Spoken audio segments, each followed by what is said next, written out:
Hey, Bent Motorsports Tech Tip. Today we're working on a 1990 Honda Civic. We're doing a custom exhaust for it, and we just wanted to come at you with a couple of tips on if you wanted to do this on your own. It's really not that difficult. If you go to Jegs or any of these online shops, you can pick up some mandrel bent tubing. Something like this, if you grab a couple of 180s, whether you're doing headers or you're trying to do a catback or whatever you want to do, pick up a couple of these, kind of go under your car, look how many 90s you're going to need, you know, because this is two 90s, or if you have to get a somewhat variation from that angle, you can do little pie cuts out of this with the Sawzall or whatever it is.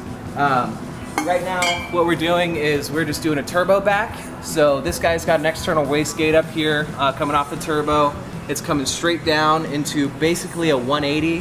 That 180 is coming into a 90. It's going underneath the oil pan. What we're doing is we're coming back from this pipe to a flex joint. It kind of takes the vibration out of the exhaust and then makes it so you don't have any damage to the rest of the exhaust when you're, you know, getting mad boost going at it. And then he's going to put a cutout in it.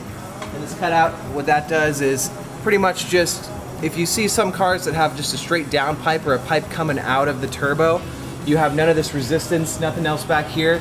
He's going to put this on here and put a cover on it, so when he's driving down the freeway, he can still be street legal, he's not making a whole bunch of noise, and then when he goes to the track, he'll take this cover off, and then, you know, he can be really badass with all the noise.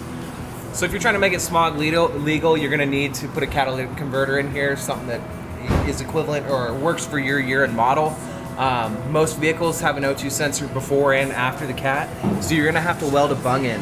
You're gonna have to put the bung, you know, if our cat's gonna be right here, you're gonna have to put a bung right here and then see where your wiring for your previous O2 sensor is, and then weld another bung back there. There's certain specifications some people want of how far the O2 sensor is before the or after the header, but I'm liking right here because it's gonna fit. We're pretty much just going straight back into a resonator and then another resonator. Resonators pretty much are just for tone.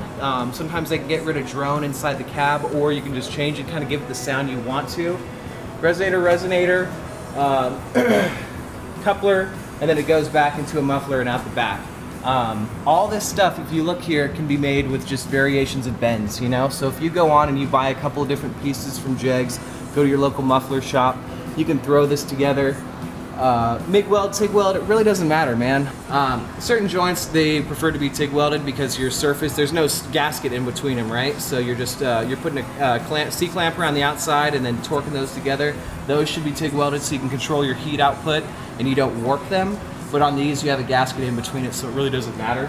But other than that, you're just cutting tubes and welding them together and making sure they don't hit the ground. So whatever you want to do, it's pretty easy. So go ahead and get yourself a couple of mandrel bent pieces, some 90s, some 180s, get yourself a flex joint, a muffler. If you feel like the tone's not going to be right, get a resonator. And if you can operate a welder, man, you could just, you're cutting pieces out and you're just welding them in and making the pieces fit. So it's as simple as that. This has been a Bent Motorsports Tech Tip. Feel free to come back and check us out again. Join our YouTube account.